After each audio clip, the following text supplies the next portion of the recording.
रूस और यूक्रेन के बीच चल रही जंग अब विश्व युद्ध की ओर बढ़ रही है।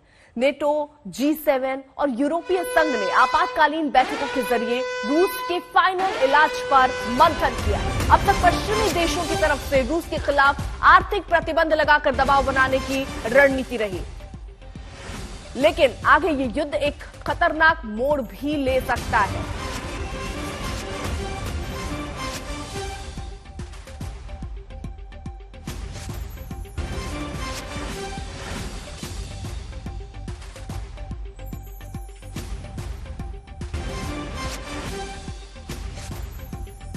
अमेरिका से लेकर ब्रिटेन तक और तमाम नाटो देश ये कह रहे हैं कि रूस ने यूक्रेन में अपने विनाशकारी हथियारों का इस्तेमाल शुरू कर दिया है।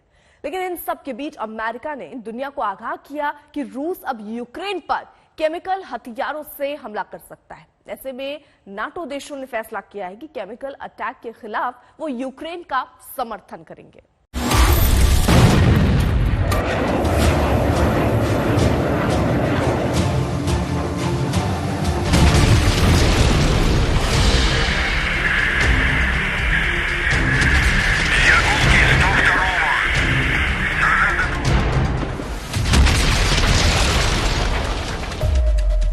अब यूक्रेन पर रूस हाइपरसोनिक मिसाइल से हमले कर रहा है।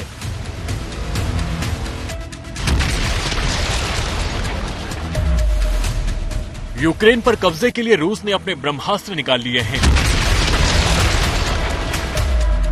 रूस ने यूक्रेन पर किंजल और जिरकॉन हाइपरसोनिक मिसाइल दागी। यूक्रेन और रूस के बीच छिड़े युद्ध के बीच अमेरिका की बड़ी चेतावनी। अमेरिका बोला, यूक्रेन पर रूस कर सकता है केमिकल हथियारों का इस्तेमाल। अमेरिका ने कहा, यूक्रेन पर कब्जा करने के लिए बौखलाया हुआ है रूस। इस वक्त दुनिया के रक्षा विशेषज्ञ ये मानकर चल रहे हैं कि अब रूस और यूक्रेन युद्ध में दुनिया के सबसे घातक हथियारों का इस्तेमाल हो सकता है। और इसी कड़ी में रूस के राष्ट्रपति व्लादिमीर पुतिन ने यूक्रेन पर हाइपरसोनिक मिसाइल के इस्तेमाल की इजाजत दे दी है।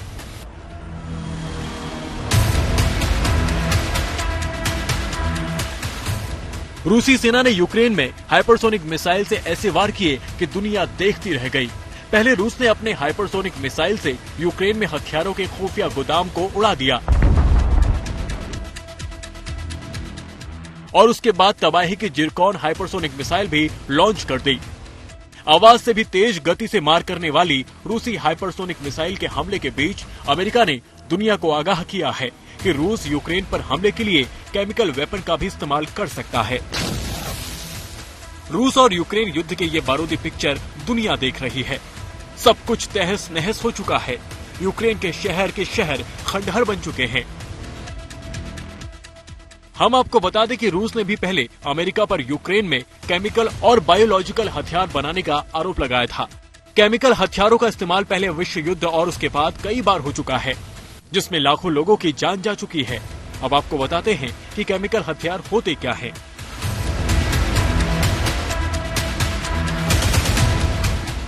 Organisation for the Prohibition of Chemical Weapon यानी OPCW के मुताबिक केमिकल हथियार ऐसे हथियार होते हैं जिनमें जहरीले केमिकल का इस्तेमाल जानबूझकर लोगों को मारने या नुकसान पहुंचाने के लिए होता है। ऐसे सैन्य उपकरण जो खतरनाक केमिकल को हथियार बना सकते हैं, उन्हें भी केमिकल हथियार या रासायनिक हथियार माना जा सकता है। रासायनिक हथियारों की कई श्रेणियां हैं। कुछ रासायनिक हथियार ऐसे होते हैं जिनमें इंसान का दम घोटने वाली रासायनिक गैस जैसे फोस्जीन होती हैं।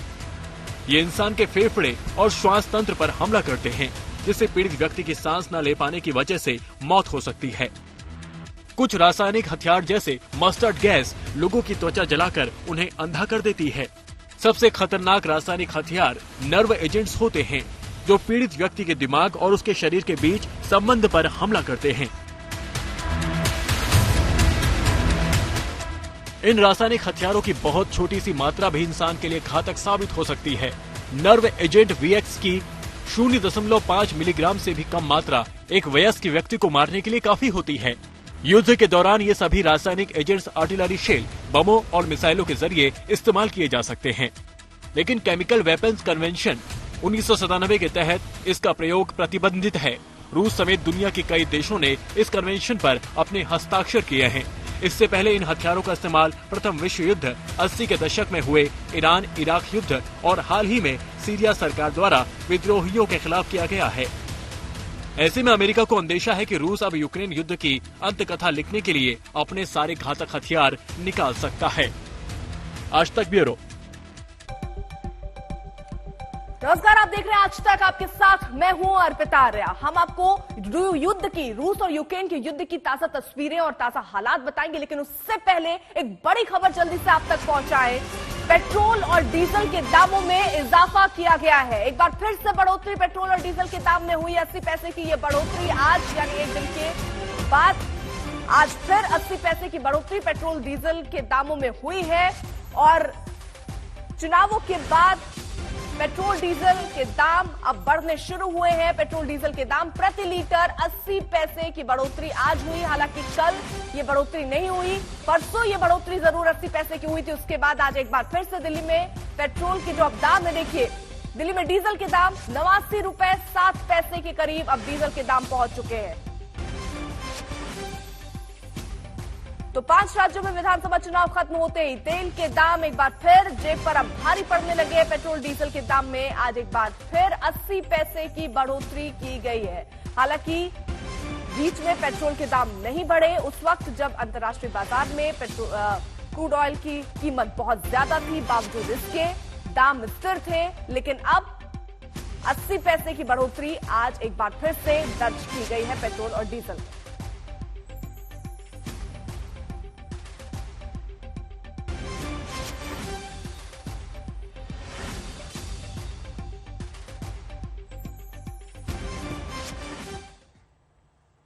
और अब बात रूस और यूक्रेन में चल रहे युद्ध की।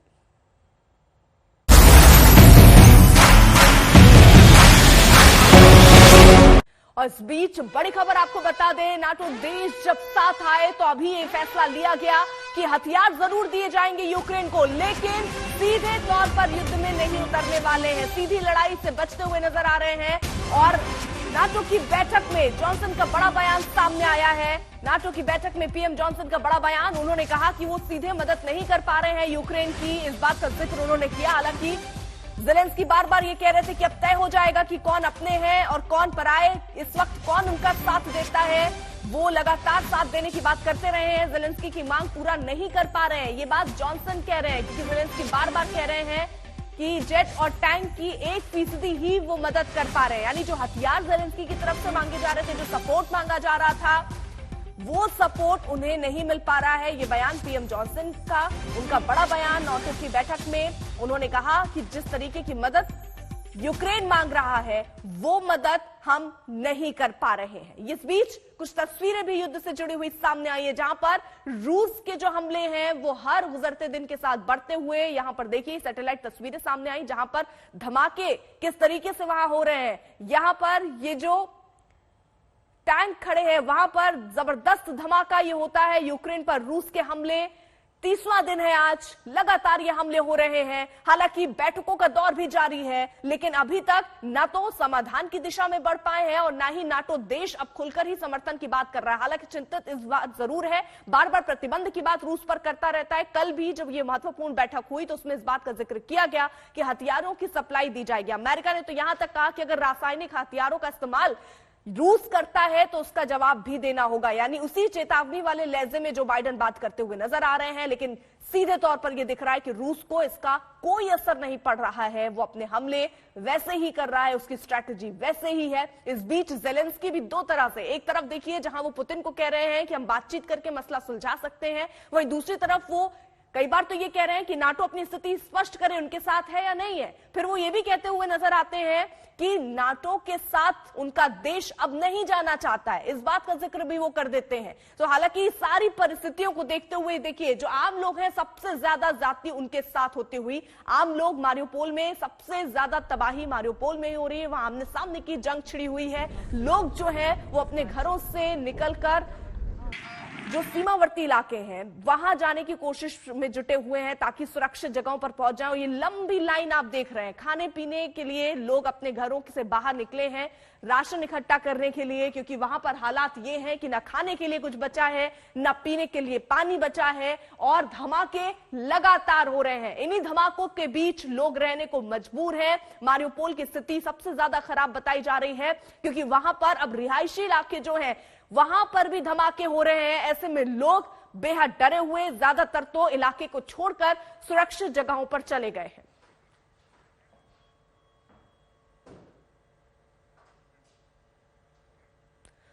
तो दुनिया में सभी महाशक्तियां एटम बम की वजह से एक दूसरे से नहीं उलझती। ये एटम बम ही है जिसकी वजह से नॉर्थ कोरिया जैसा अराजक देश अमेरिका जैसी महाशक्ति को आंख दिखाने की जरूरत कर पाता है। परमाणु हथियार एक तरह से बड़ी जंग को रोकने की गारंटी साबित हुए हैं, लेकिन सवाल यह है कि क्या पुतिन इस चलन को रोकेंगे? क्या वो नाटो और अमेरिका को पीछे ढकेलने के लिए एटमी युद्ध तक जा सकते हैं? और अगर ऐसा होता है तो फिर क्या होगा? जानकारों को लगता है कि पुतिन के पास विकल्प सीमित होते जा रहे हैं और जैसे जैसे उनकी स्थिति कमजोर हो रही है वो ऐसा पागलपन भी कर सकते हैं। इसकी 5 ठोस वजह भी हैं। करीब महीने भर बाद भी कीव पर जो कब्जा है वो अभी तक नहीं हो पाया है। हालांकि रूस ये कह रहा है कि उसकी स्ट्रैटेजी है। वहीं दूसरी तरफ प्रतिबंधों से रूस की इकोनॉमी को बहुत नुकसान हुआ है क्योंकि कई आर्थिक प्रतिबंध लगे हैं जिससे सीधा नुकसान रूस को उठाना पड़ रहा है। युद्ध से रूस की सेना को ही भारी नुकसान हो रहा है। ज़ेलेंस्की भी बार बार ये दावा कर रहे हैं कि उनके कई सैनिक मार गिराए गए हैं। रूस में पुतिन की छवि पर बुरा असर पड़ता हुआ दिख रहा है क्योंकि वहीं के लोग अब सड़कों पर हैं, प्रोटेस्ट कर रहे हैं और अमेरिका और नाटो की रूस के खिलाफ घेराबंदी भी बढ़ती चली जा रही है। ये वो कारण है जो 77 साल बाद दुनिया में एटमी वॉर की वजह बन सकते हैं।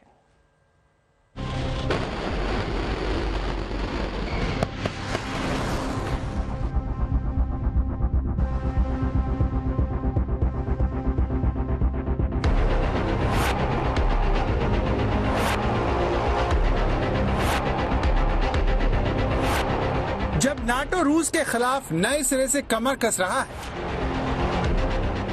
जब अमेरिकी नेतृत्व में यूरोपीय देश नए सिरे से एकजुटता दिखा रहे हैं, जब नाटो पर पुतिन को जवाब देने का दबाव बढ़ता जा रहा है, क्या तब पुतिन अपना ब्रह्मास्त्र चलने की तैयारी कर रहे हैं? क्या पुतिन ने अपनी एटमी मिसाइलों के टारगेट लॉक कर दिए हैं? क्या रूस अपनी सबसे बड़ी एटमी सबमरीन से पहला वार करने वाला है? यूक्रेन की तबाही ने दिखा दिया कि रूस के राष्ट्रपति व्लादिमीर पुतिन अपनी जिद के लिए कुछ भी कर सकते हैं। जीत के लिए पुतिन को चाहे एक हंसते खेलते शहर को सुनसानी क्यों न बनाना पड़े, लेकिन पुतिन पीछे हटने वालों में से नहीं है। यूक्रेन के पास कोई चारा बचा है वो बस निगोशिएशंस है और निगोशिएशंस के रास्ते ही खुले हैं। पुतिन ने साफ कर दिया है कि निगोशिएशंस चलते रहे, जब तक डिमांड्स नहीं मानेगा यूक्रेन तब तक बमबारी बंद नहीं होगी। रूस की सेना यूक्रेन की पोर्ट सिटी मारियोपोल पर लगातार शक्तिशाली बमों और मिसाइलों से हमला कर रही है। मारियोपोल 90% तक तबाह हो चुका है, लेकिन अब भी यहाँ रहने वाले लोगों पर पुतिन कहर बरसा रहे हैं। पिछले 48 घंटे से रुक रुक कर लगातार बमबारी हो रही है। ज्यादातर बमबारी तोपखाने की है, मीडियम आर्टिलरी की शेलिंग है। इसके अलावा रॉकेट लॉन्चर से फायर किया जा रहा है, मल्टी बैरल रॉकेट लॉन्चर से, चाहे वो कीव का, चाहे यूक्रेनियन सेना की तरफ से हो या रूसी फौज की तरफ से हो। लेकिन लगातार कीव के चारों तरफ बमबारी जारी है पिछले 48 घंटे से, रात को भी और दिन को भी। लेकिन सारी दुनिया पुतिन की एटमी धमकियों से डरी हुई है। इस सवाल का जवाब खोज रही है कि क्या पुतिन सारी हद तोड़ सकते हैं? क्या वो एटम बम का बटन दबा सकते हैं? ये दोनों सवाल पिछले 24 घंटे में रूस की तरफ से दी गई दो एटमी धमकियों से मजबूती पा चुके हैं। संयुक्त राष्ट्र में रूस के उपराजदूत दिमित्री पोलांस्की ने कहा कि अगर नाटो की तरफ से रूस को उकसाया गया तो फिर रूस के पास परमाणु हथियारों के इस्तेमाल करने का अधिकार है। इससे पहले बुधवार को क्रेमलिन के प्रवक्ता ने भी कहा, अगर रूस के सामने अस्तित्व का खतरा खड़ा होगा तो वो परमाणु हथियारों का इस्तेमाल करेगा। रूस बार बार न्यूक्लियर हथियारों की धमकी दे रहा है।